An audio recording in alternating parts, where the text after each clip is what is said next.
Hello Capricorn, Sun, Moon, Rising, and Venus signs. Kamusta kayo? Sana ba'y nasa mabuti kayong kalagayan? Welcome back po sa Star Tarot. At kung bago kayo rito, welcome din po kayo. Please subscribe, like, share my videos, and leave me a comment kung nakaresonate kayo. Thank you. So, tingnan natin kung ano ang mga messages and energies surrounding you. This week, we have the Six of Pentacles. This is your current energy. Ano yung kailangan ninyong i-embrace. We have the 8 of Wands. So, napakaganda. What to avoid? We have Judgment.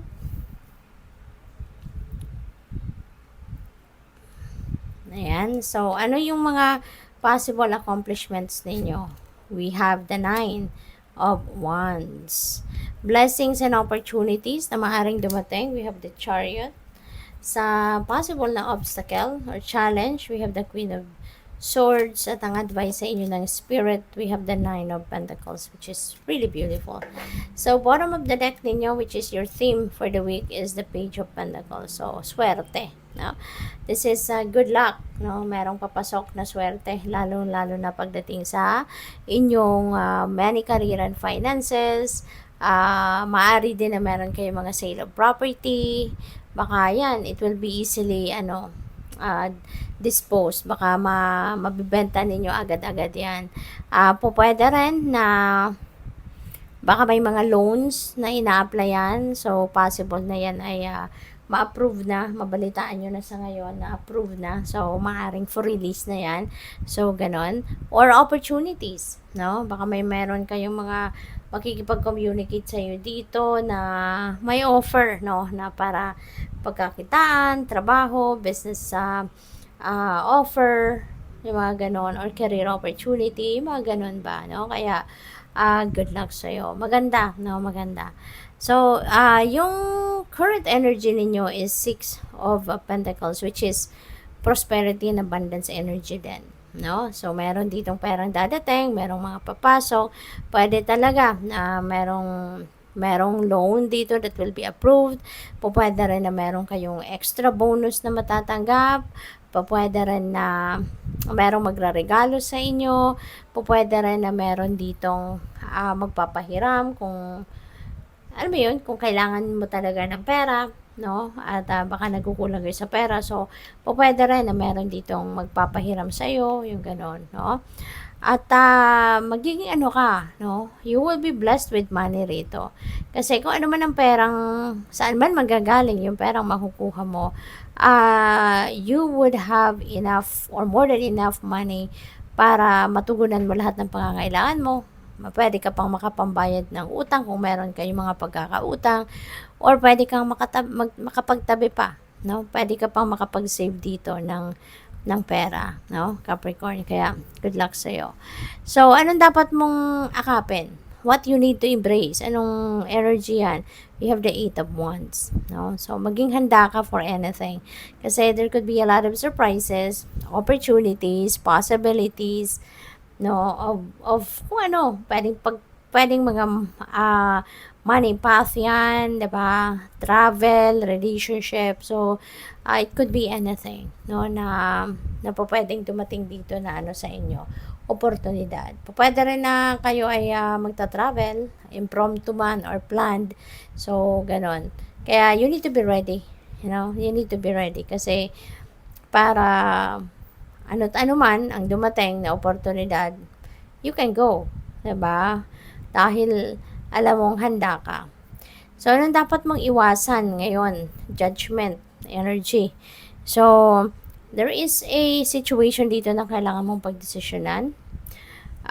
Maaring yung sitwasyon na to is very important for you to face sa ngayon. Pagdesisyonan mo na ito sa ngayon. Kasi maaring matagal na tong pabalik-balik sa'yo. Maaring situation ito na matagal na tong, yung paulit-ulit na lang, pabalik-balik. It's maybe because you haven't learned the lesson yet na kailangan mong matutunan from this situation. Hindi mo pa natututunan ito. Hindi mo pa nalalaman ito. Kaya, yun. Kailangan mong ito. Pansinin na sa ngayon at i-address mo ng tama para makausad ka na sa buhay at kung ano man itong bagay na to, sitwasyon na to, hindi na to bumalik pa, no? Kaya dapat i-address mo na to. Kaya ay iwasan mo na mapabayaan mo muli. Kasi maaari in the past, ano, sa tuwing mangyayari ang ganito, baka ini-ignore mo lang, hinahayaan mo lang, 'di ba? Na lumipas.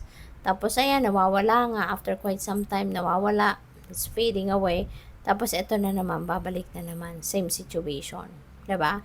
So para hindi na gano'n ang maging pattern, i-cut nyo na yung pattern at yun na, i-address mo na ito sa ngayon. So iwasan mo na ma-ignore muli. Iwasan mo na ang pabalik-balik nito. Okay? So, ang possible accomplishment ninyo rito is 9 of Wands. 9 of Wands is about setting boundaries. It's about pagsisika, pagtsatsaga, pagpipersevere, yung ganon, no? So, maaring magagawa din nyo naman yan, ano? Na baka ma-overcome mo yung feeling na pagod ka na, gusto mo nang sumuko. So, maaring yan ay malalagpasan mo din, no? Maaring yan ay malalabanan mo, makokontra mo. Kaya, instead na susuko ka, you're going to continue to work hard on it. You're going to try to persevere, no, hanggang sa malagpasan mo ito at mapagtagumpayan mo, no? So, ano yung possible na blessings ninyo and opportunities, no? We have Chariot, right? So, si Chariot, this is moving on energy, okay? This is moving on energy. Meron kayong ano rito, merong mapagtatagumpayan kayong sitwasyon, meron kayong difficult situation na maaaring kinaharap for quite some time, pero ngayon napagtagumpayan mo siya, no? Ano man ang difficulty na to, nalagpasan mo yan. Kaya napakaganda, napakaswerte, kasi mas ano ka na ngayon, you have gained a lot of lessons in life, you have gained a lot of wisdom. Kaya kung ano man ito, you are going to succeed, 'di ba? You're going to succeed and you're going to going to be determined and focus sa mga susunod pa ninyong gagawin. Kasi ngayon, mas confident na kayo. Mas marami na kayong alam ngayon, mas marami na kayong pinagdaanan, mas marami na kayong natutunan. Kaya kahit ano pa man ang pagdaanan ninyo, kumbaga parang easy peasy na lang yan para sa'yo. Ano yung obstacle ninyo sa ngayon? Queen of Swords. Baka nahihirapan or mahihirapan kayo makipag-communicate sa ngayon. Baka mapipilitan kayo na mag-sugarcoat, no?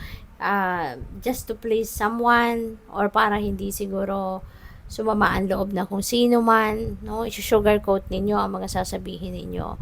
Maaaring yun ang mangyayari rito. Mahihirapan kayo mag-express siguro ng kung ano ang dapat ninyong i-express. So, use your own judgment and discernment dito, na Capricorn. Sana isipin nyo pa rin na yung pagiging totoo, yun pa rin ang mahalaga. Yun pa rin ang mas makakabuti, even if it's not going to be easy na mapakinggan ng ibang tao na kailangan makarinig na sasabihin mo. Pero kung ano ang totoo, yun ang mas dapat. 'Di ba? So, it's all up to you. We are all given free will, no? At kanya-kanya tayo ng sitwasyon. So, ikaw pa rin ang tanging makakapag-desisyon. What is best for you to do? So, yung advice sa inyo ng Spirit is the Nine of Pentacles. This is the time, no, na you are going to savor the fruit of your labor. Kasi ngayon, makukuha mo na yung naririnig ko bonus no? So, siguro malaking amount of of money na pwedeng bonus na may bibigay sa'yo. Kaya congrats. So, yun. This is the time that you are going to receive the fruit of your labor. Yung sipag, tiyaga, diligence ninyo, ito makukuha mo na. Napepremyuhan ka na, no? Meron ako naririnig na profit sharing. Ang iba siguro sa inyo is going to receive a huge amount of money, no? Galing sa inyong profit sharing sa company. Pwedeng ganon. Or it could be something else. Baka malaking bonus, diba? Or ano man, pwede rin dito na mabibigyan kayo talaga ng pay raise, no? Yung ganon. So whatever the case may be, you're going to be abundant and prosperous, no? Magiging maraming pera, no, ang dadating sa inyo at this time. Kaya congratulations. So, anong final message ni Capricorn? We have number 10, Sky.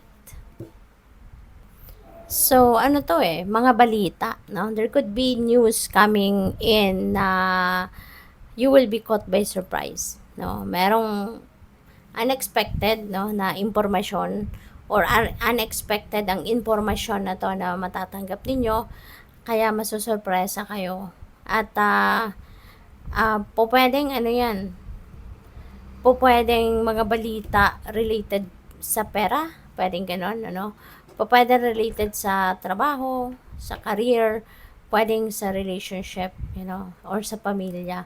But this is a surprise, a total surprise para sa iyo kung ano man ang mga balitang ito. At saka pwede rin na ang iba sa inyo dito mayroon paparating na pera.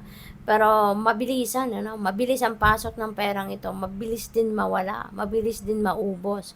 So baka yan, parang mga winnings, 'di ba? Kapag may panalo, 'di ba? Biglang pasok ang pera, windfall of money, tapos ang bilis din ma-drain, yung ganon. So maaring may ganong energy ito, sa Sky. Kaya kayo nang bahala, when that money comes in, sana alagaan ninyo, sana i-manage ninyo ng maayos, 'di ba? Kasi sayang. And also enjoy it, 'di ba? Kung saan manggagaling 'yan. So, kasi that is a blessing. Good luck sa iyo. Thank you for watching. Love and light. Namaste.